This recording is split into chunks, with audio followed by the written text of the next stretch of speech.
Signings like this are why you should shoot for the stars, because even if you fall short, you land on the moon.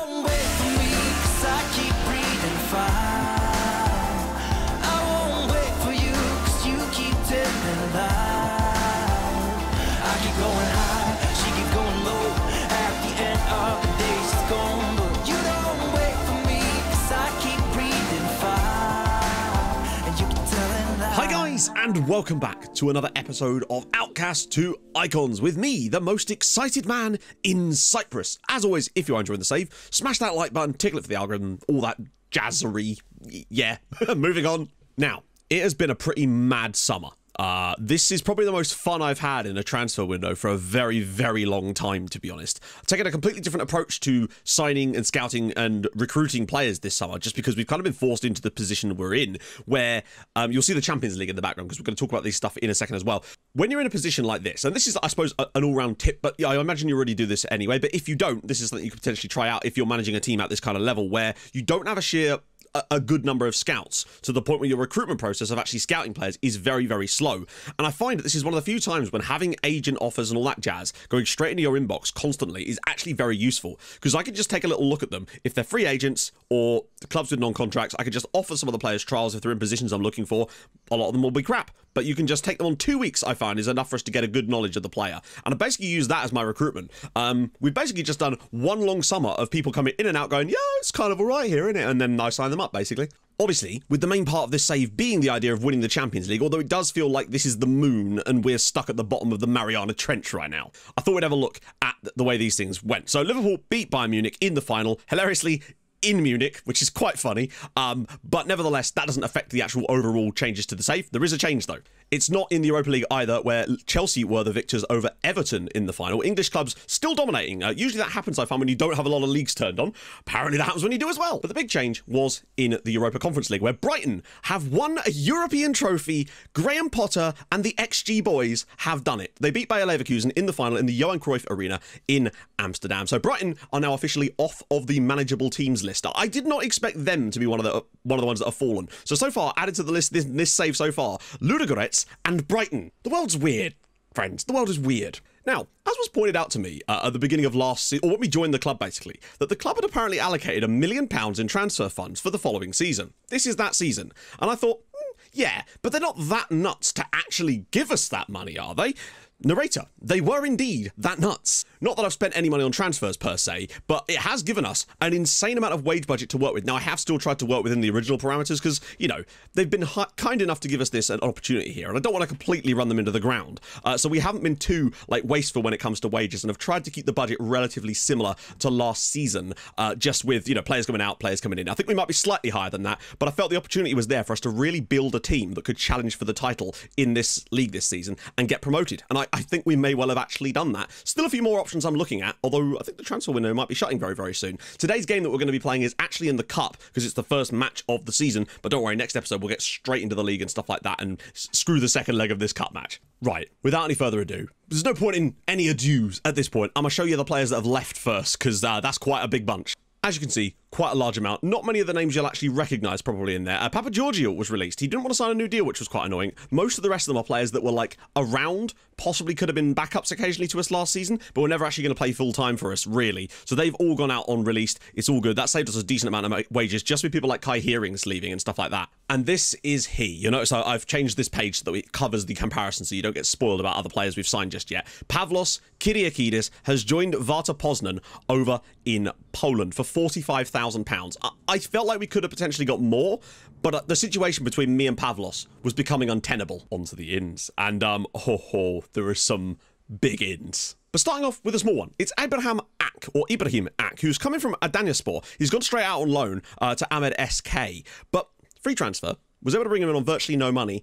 He had 5-star potential at the time. Don't worry, I will sort out some the Z-Gen faces for him at some point soon as well. I thought he was a solid pickup for free. You know, maybe one for the future for the club that they can actually turn into something. So I'm all right with that for free. Obviously, you'll all knew about Dimitris Fitopoulos. The man of the 35-yard back pass has joined us permanently this season. And I still don't understand why he only wanted £100 a week, but when a player comes to you and is willing to take that kind of money, I'm more than happy to accept it. And speaking of Christou, he is now the club captain. I realise he's very, very young, but he actually has some of the better leadership in the team, incredibly, and he's a bit of a figure in the club already. So 17, he may well be 18 years old now, is now the new captain of Ermis, and I hope that will allow him to have a bit more loyalty to the side as well. But the fact is, he signed a new deal with an extension in it as well, so he's clearly pretty loyal to the club already, and that makes me happy. Up the CC. First sort of proper signing coming in, I believe he actually must have played at some point for the same team as my other man there, or actually maybe not, similar kits though, is Georgios Antzoulas, 23-year-old Greek centre-back. Now, I wanted centre-backs that could either be quick and not care about the height, or be relatively tall and not care about the pace. That way we have a nice mix. So I've kind of gone for both of them this time around. Good jumping reach on him as well. Not the quickest, but decent aggression. Bravery's a little on the low side, but 14 heading, 11 marking, and 10 tackling, just to give us a bit of extra power in those centre-back spots. Next up is one of the sort of potential replacements for Kyriakidis, and this is he. This is Remy Fortumtasa, or Fortumtas. Fombatas. That makes way more sense than whatever I just said. It's coming on a free from Olympia Nicosia. You know, decent enough pace, crossing and dribbling's okay. Good passing, great vision for the level we're at, really. I think he kind of does a lot of the things that Kyriakidis does, and that was why I was so keen to sign him. Now, obviously, his familiarity with the wide playmaker role is not yet there. I am training him on it, so he should start to get a lot more familiarity with it relatively quickly, because as you can see, for the most part, he's pretty good for the role, other than his composure is a tiny bit low. Off the ball's more of a preferred attribute. Still not awful. I think he's a lot... I think the game's doing him a dirty with the star rating on that, and I wonder how it's calculating it. Next up is one I'm very, very pleased with. This is Victor. He's coming on a free transfer. He was released by Bilbao a little while ago, and I think he's just brilliant. £850 a week, so he is on a decent whack of change, but not compared to some of the players we had before. This is why the thing about having younger players is quite helpful in these situations, but great first touch, great work rate, anticipation, decisions, stamina's pretty solid as well, passing's not bad. Also happens to be 6'1", not that that's really that important for the centre of midfield, but I guess it might help him win a few headers in the midfield, get some flick-ons, like Loftus-Cheek did for us in the showdown at times. We also have Fode Camara, who's a Guinean left-back. Now, obviously he's all over the shop here at the moment, but I quite like this guy. More for the future for the club, potentially, and we have got other players backing up this position anyway. Remember, David Dynamite is the starter here, so it's not the end of the world. We've also got Tassos Selios, who is a bit of an all-rounder that can play on both sides. Right-footed, can play the inside forward role. Finishing is only 9, but I am getting him to work on that. Composure's okay, technically, if we even needed him to here, because he does have excellent passing and vision. We could even deploy him as the wide playmaker on the right-hand side here. This is one of the signings I'm really quite pleased with. This is Adam Brooks, who I think Celtic fans might be well aware of. Adam Brooks. I don't know why he was even on my radar, but agent came in, I think it must have been an agent offer, came in, was like, you know what, have a crack. So he actually agreed to sign for us in the end. £600 a week for the 19-year-old Scot. Been at Celtic for a few times, did actually play in the Scottish Premier League for them. Really, really good long shots. That's one of the things I'm interested in him, because either we play him here, when Christou's not playing, potentially, because look at his pace and acceleration too. He could get up and down brilliantly, and I think as a box-to-box even, he does like a bit of... Even his finishing isn't awful for a central midfielder at this level, but I think he's pretty good. Now, obviously, he does fill up one of our foreign player slots, and we're only allowed 4 of them. But I think because of his age, it actually doesn't matter currently. But really, I think that £600 a week for this guy, already 4 stars in our current team, I think he's an absolute steal. So Adam Brooks joins us, the first Brit, I think, at the club. There's quite a few signings, as you can imagine. So, here is hopefully going to be our striker for the season, Mamadou Mendy. He's on loan from Jazero. We had to fight off... Oh, God, who was it? There was I think it was FK Rad over in Serbia. We had to fight them off to try and get him in. Now, the reason I like this guy... I mean, you could see why the reason I like this guy. Reasonable physicals, 6'1", not amazing. I mean, he's fine in the air. He's got 11 heading, 11 jumping reach. Don't really care about that. The fact is, 11 work rate, it's better than we've had before. Finishing is 11, composure's 10. He's solid, really. And I think he'll just do a really decent job as a pressing forward in this team. And I think he'll be a step above anyone we've had before, particularly because Łukasz Sokolski, this sounds like, I honestly promise you, this is not a joke. He has the same hip injury that the players at Villesta got. 8 months out with the hip injury. And I guess all I can ask you is, I hope the jet ski ride was worth it, mate. Because essentially, I thought Sokolski's contract expired this summer. Turns out it's next summer. Looks like he ain't going to be playing anyway, though. Speaking of left-backs as well, we have Bradley Locko, who I think is a better option than the other left-back I've recently showed you. Marking isn't fantastic, though, which is an issue for him, but does have okay tackling, solid physicals there, and decent crossing, too. Next up is the other striker that I brought in. This is Michele Riosa, who's coming from Siena. Different Siena, I think, though, over in Italy. There was another Italian player I was looking at called... Oh, what was his name? It was Tamaro Ferrari, I think think his name was. I think he played for Benevento at some point. I looked at him, but he went to another club in the end. But this guy has kind of just your basic striker attributes. Dribbling, finishing, first touch, decent composure, decent speed. Does lack the work rate to play as the pressing forward, but he does give us a slightly different option that's just more of a traditional striker, should we want to change things up, as well as just, you know, we could play him there too. He's on £1,000 a week, so there is a decent amount, but, you know, he's an Italian player. He's still a really, really solid striker, and you can see about how I feel like this team is much, much better than last year. Because we also have Derek Ayakwa, or Agyakwa, who's coming from Watford as well. 15 heading, 12 marking, 14 tackling. Only 11 jumping reach. He's got a bit better pace, though, than their other centre-back options. Good aggression to go with it. Bravery's a little low, but still, I think he's a really solid, just good, like, meat and potatoes centre-back. And I think him, along with the other guys we've got, really could be a good option for us this season, just to build this team out the way we want it. So, happy with him, too. Last couple now. Pierluigi Simonetti. I was looking at him earlier in the window. I had him on trial, left him on trial, he went away for a bit, and then at the end of it I was like, we really don't have a lot of backup options were we to get an injury to that right side of midfield spot. So I brought in Simonetti for two reasons. One, because he can play that wide playmaker role, and is actually pretty accomplished at it as well. But secondly, he's accomplished in central midfield as well, so he can actually cover both the centre midfield spots and the wide areas, and you know how important that can be. Two more to go. This is a loan. This is Konstantinos Sergiu. Again, he was more of a, let's quickly try and get a player in on loan. He has amazing tackling, just to try to cover that right-back spot off a little bit. And good marking and positioning, too. I think he's really quite good, and definitely will be in the future. But that 16 tackling could do wonders for us at this level. And now, a signing that I honestly did not think we would make in this save. It was one of those situations where I just went, you know what? If you don't buy a ticket, you're never going to win the lottery. And we bought the ticket. Because he's here. It's Regan Booty is an Ermis player. Oh, you love to see it. Oh, I can't believe this actually happened. Obviously, I thought I would just randomly check to see if he was even available in my database for a start. Turns out he was. Now, I couldn't scout him, and he wouldn't come on trial. And I was like, this is the biggest like gamble of all, because I had no idea what his attributes would look like. And I was like, let's see. He was actually, it was non-contract, or like, I could just take him at any point I wanted, essentially. Or his contract was expiring at the end of the year. That's probably more likely what it was. I put the offer in. We had a bit of negotiation to do. You could see he is on £1,300 a month, which is a lot, but still lower than most of the players we had last year, incredibly. And he's here. Now, he's not bad. He's just quite solid throughout. I mean, Met Salah on attack. Finishing's a little low, but you've seen what Booty could do in the past. Good composure to go with it. Box to box, maybe.